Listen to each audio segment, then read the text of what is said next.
Welcome to an adventure story. It's an exciting story, filled with pirates and battles, escapes, terror, pain, revenge, kidnappings, secret meetings, and happy reunions. Now, what makes this story out of the ordinary is this. It's about a dark journey we took a long time ago, and in the end, the triumph of human spirit. It's a story that cannot be told too often. It's a sad comment on the world, but think of this a minute. So often, great art and great achievements are born out of anger, alienation, and frustration. The famous historian Arnold Toynbee called it challenge and response. So you see, from the seeds of slavery in America came the fruits of culture. Our story begins in the rich and colorful community life of West Africa several hundred years ago.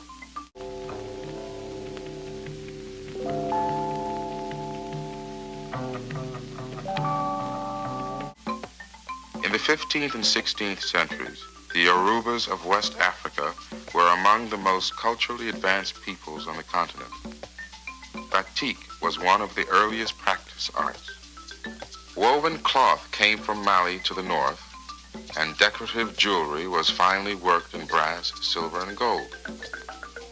Some of the world's finest bronze sculpture was created at Ife. Pottery and baskets were decorated according to local customs and could be so identified. Musicians made their own instruments and were among the elite of the villages. A person of great importance and influence was the griot. He was a storyteller, a traveling troubadour. But more than that, he was the recorder of history, the authority who went from village to village carrying the news.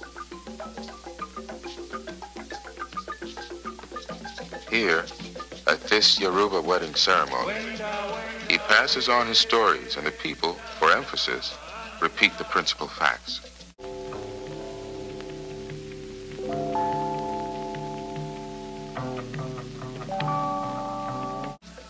In this Yoruba story, the griot warns the people of a coming danger, slavery.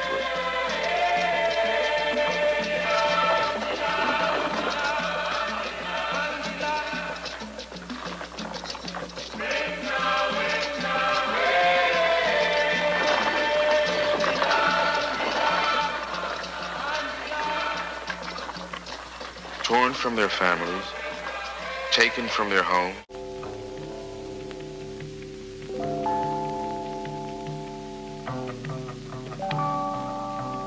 left with only their bodies, their minds, and the echo of what they were. Taken in chains to the coast, they were inhumanly packed into the cramped holds of slave ships bound for North America. Deep in the festering hold thy father lies. The corpse of mercy rots with him. Rats eat love's rotten, jellied eyes.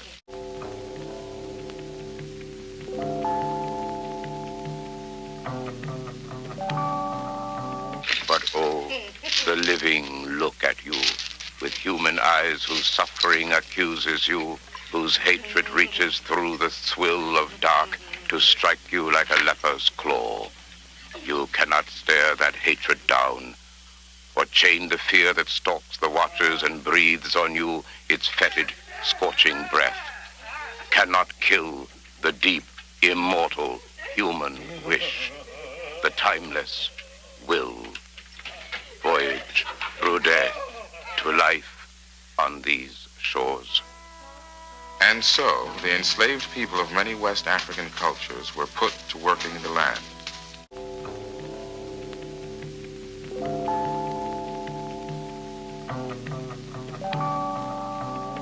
Raw, unskilled labor. That's what a man was bought and sold for. But the realities of life reawakened cultural instincts. to keep warm at night, quilts were fashioned out of cast-off clothes. The patterns instinctively followed half-forgotten African designs, still seen today in modern textiles. Old skills were quickly relearned. Slave owners found that many slaves made excellent blacksmiths. Woodworking skills among the slaves were put to use in carpentry tasks, furniture making, and wood carving. Since skilled labor was hard to find in colonial America, slaves were always in demand as masons, cobblers, locksmiths, tanners, bookbinders, silversmiths, and engravers. The plantation owners feared the possible power of the slaves. The owners were suspicious about blacks gathering alone for religious activity, and at best, tolerated it. In America, the slaves identified with the biblical Hebrews in Egyptian bondage.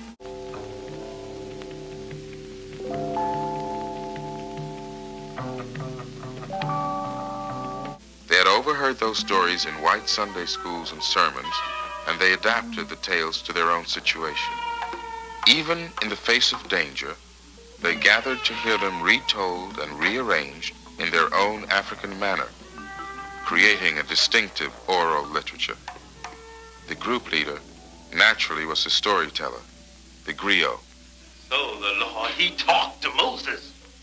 And he said, if the Pharaoh still wouldn't let the children of Israel leave on their own, then Moses should call for a plague or locust to come and eat every tree, every leaf, every grain in Egypt.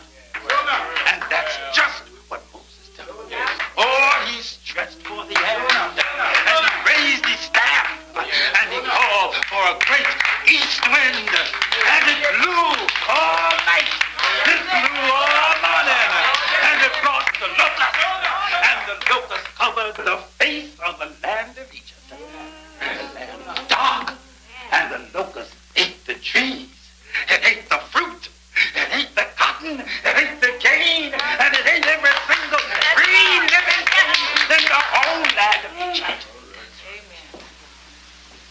And the Pharaoh, oh, the Pharaoh, he called for Moses. And he said, Moses, I see how I was wrong in not giving the children of Israel their freedom. And he sure was silent and pleased with Moses forgiving his sin. And Moses, he prayed to the Lord. And the Lord brought forth a powerful west wind. And it blew every single one of them locusts right on down. Oh, yes it did. Yes it did. And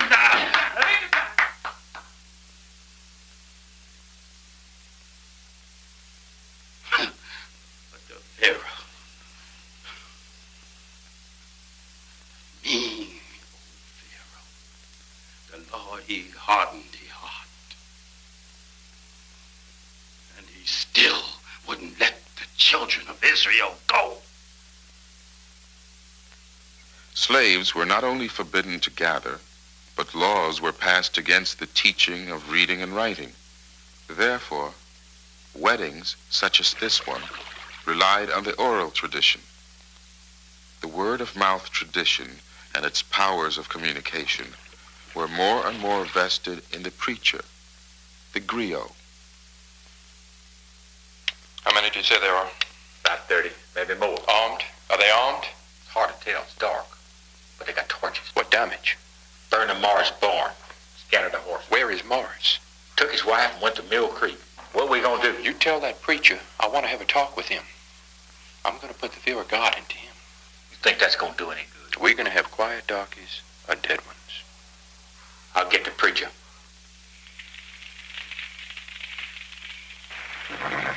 This is the rule. No more than 5 slaves are to gather for any reason unless there's a white man present.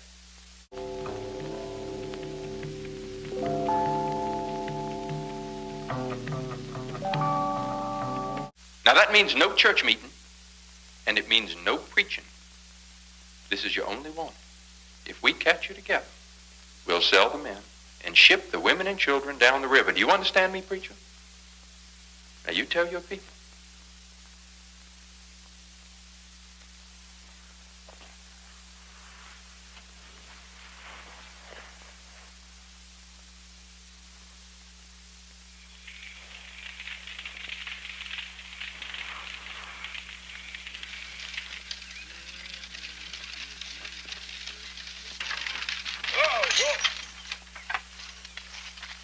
Can you read?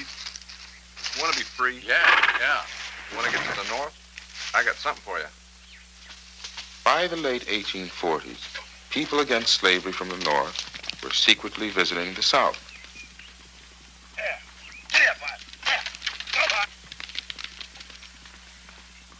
Did preachers and leaders, papers and pamphlets such as the Black Chronicle and David Walker's Appeal. David Walker's Appeal was known as the first and most famous statement against slavery from the pen of a black man.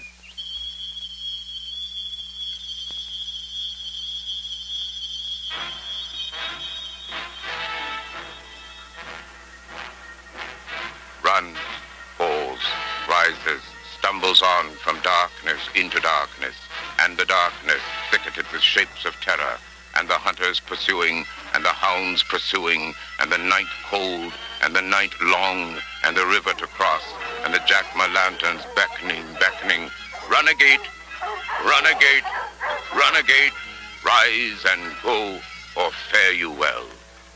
No more auction block for me, no more driver's lash for me. Oh, that train, ghost story train, through swamp and savanna, move her in, over trestles of dew, through caves of the wish, midnight special on a saber track, move her in, first stop mercy and the last a hallelujah. Hum, rider my train, mean to be free.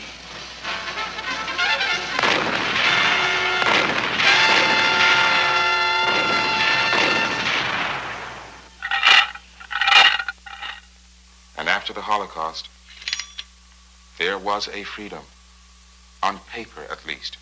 Technically, slavery had ended, but the struggle for equality was just beginning. The mighty, vigorous tree that had come from Africa had been pruned back almost to its roots. But from those roots sprang a healthy new growth, a vital, intense growth that made important contributions to the mainstream of American life. So you see, it is through those contributions in art, music, theater, dance, science, political leadership, that the descendants of Africa have gained the attention of the world, securing a place in our contemporary culture.